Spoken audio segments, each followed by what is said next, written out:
Hello and a very warm welcome to Cricket Fables with Jamie and Neha.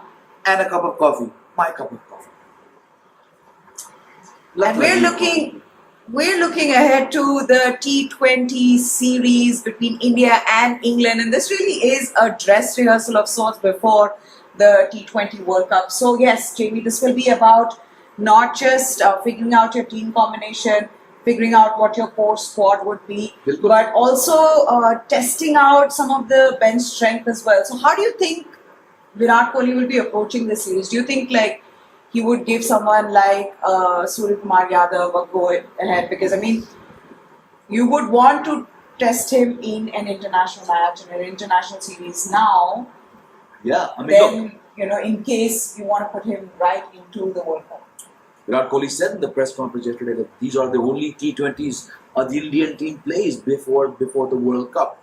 And then, of course, you have the IPL, which also is very, very important because, a couple of players could foreseeably do very well there, perhaps push out some of the ones who are not doing well. But again, that only the future will tell. So, yes, this is definitely a rehearsal for the T20 World Cup. And in a World Cup year, be it ODI or T20, the focus that shifts to that format.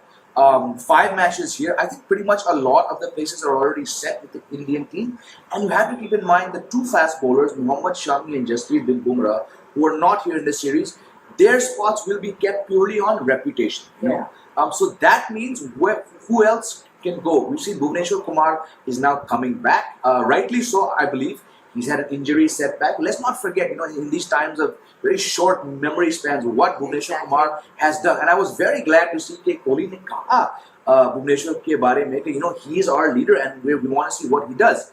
That said, there's a lot of competition for bases when it comes to the bowling. And I'm speaking about the bowling here. I think the batting is fairly set, perhaps barring Shreyas Iyer's spot, which I know we're going to talk about. But, with Bumrah and Shami away, you have to keep 2 sides purely and rightfully based on reputation.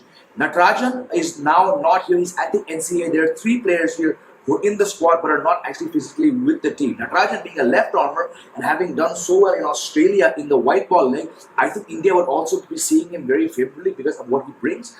Beyond that, it comes down to Bhuvneshwar, to my mind. Bhuvneshwar, Shardul and Navdeep Saini probably competing for 1 or 2 spots, not in this series, but also in the World Cup. So from a bowling perspective, I'm more keen to see who they pick as compared to the batsmen. Yeah. I think what Virat Kohli has made it very clear in the team management, given the kind of players they've got in the squad, is that they want to get as explosive a batting lineup as they can. And they want to bat deep. Which then brings us to the next question, Jamie. Then would they be following the same strategy that England follows, which is explosive right from the word go, your top order, your openers go bang, bang, right from the beginning, because that's not what India has been doing. But now you look at the difference in this team lineup, and if you get Washington Sundar in, Shardul comes in, they've already chosen Ishan Kishan and Surya Kumar Yadav that we were talking about. They, I feel like, are looking for a team that bats really deep and a team that has, in terms of batting, like all bases covered. That any one player, even if your top order is unable to do the job, they have players in the middle order and lower order who can win matches. Which is also why I was waiting to see what Virat Kohli would say in the press conference in regards to the openers. And when he said that KL and Rohit are our first pick openers, that's a good sign, because taking nothing away from Shikhar Dhawan, the way he operates is slightly different to what these 2 batsmen do. And I think from the start, you need exactly those 2 players who can find the boundary, the sixes more. And I think Shikhar Dhawan at 35 perhaps is not going to offer you as much as these guys do. And stats show that as well. Stats show it, and Shikhar Dhawan over the last 2 seasons has played when one of the openers has been injured or has been out of form. And we saw in Australia, he played 3 matches, got a 50, to be fair to him, but Rohit was not around. And I think between Rohit and Shikhar, you would obviously go with Rohit Sharma. And then Rahul just being a bit of a younger and having that range. We've seen his range on display. So I'm all for those 2. And the most informed batsman in T20s in the last 2 years. Absolutely. So. Then you come to a player like Virat Kohli, who is the best batsman of this generation across formats, has won India many matches. But again, He's not a batsman who takes coffee pee, right? But it's all in the family. Virat Kohli jo hai, and again this is a somewhat of a controversial view to look at it. While he takes matches deep, he's again not the big hitter, but that doesn't mean he doesn't score at a good rate. His rate is very healthy. But uske baad, to my mind, the muddle sort of comes in the middle, because as good as Shreyas Iyer has been in one-day cricket, he's yet to hold down his place at number 4, which then brings to the fore people like Surya Kumar Yadav, who've ticked all the boxes, and this is a term I keep using a lot. The people who tick all the boxes deserve to play. He's done it for Mumbai. He's done it for Mumbai Indians in the IPL. Excuse me. And here he is at 30, finally getting a chance.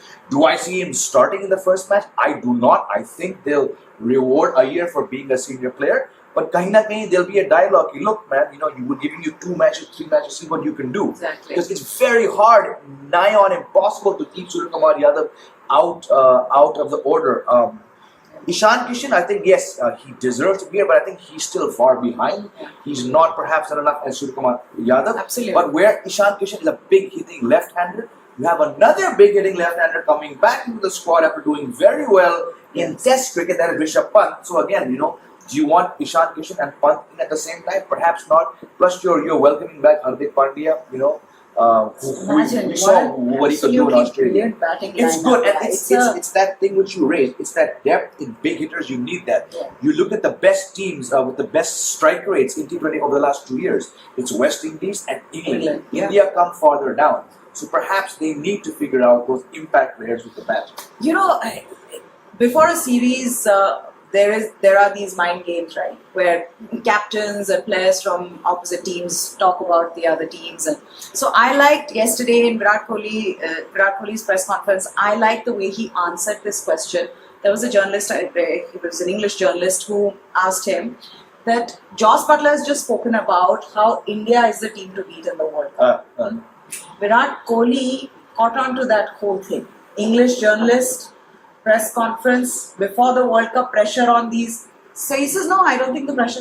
The change that you saw, and which was brilliant to see. And Jamie, whatever you might say, we all know the kind of pressure that Indians deal with, right? Cricketers.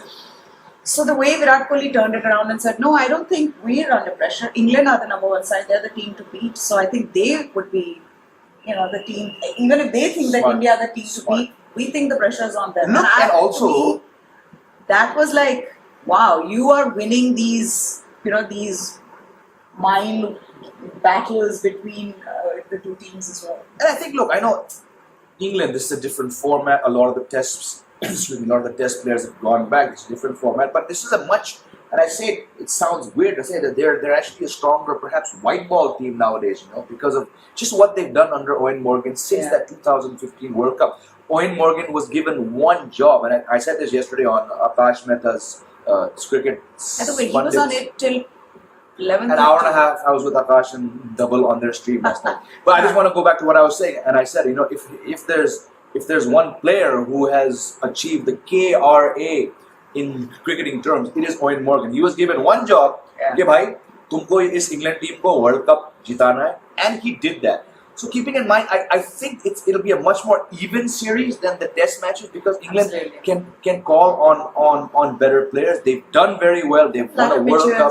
Flatter tracks, pitches doesn't come into the equation. And just having seen so many guys, perhaps they crossed at the airport or whatever, they would have seen the mood in the camp. And these guys would be all out to just go and do well, not just in a World Cup year, but to sort of show that England cricket is not just going through a bad phase because they've been smashed now by India. So keeping in mind the combination and permutations in the IPL and the World Cup coming up, let's get down to brass tacks. What 11 could India possibly field today? KL Rahul, Rohit Sharma, Virat Kohli, between Shreyas Iyer and Surya Kumar Yadav. First 2 matches to Shreyas Iyer and then Surya Kumar Yadav. You go ahead later on. That's 4-5 Rishabh Pant, 6 Hardik Pandya. Then you get into the all-rounders. We've seen Kohli speak highly about Sundar. Sundar comes in at 7. Yes. You need at least 2 fast bowlers. Deepak Chahar, Bhuvneshwar Kumar and Chahal. Now, do you go for another all-rounder Akshar Patel, or do you go in for another pace bowler in Shardul Thakur? Pace bowler in Shardul Thakur. So 3 fast bowlers in Shardul Thakur, Deepak Chahar, Bhuvneshwar Kumar,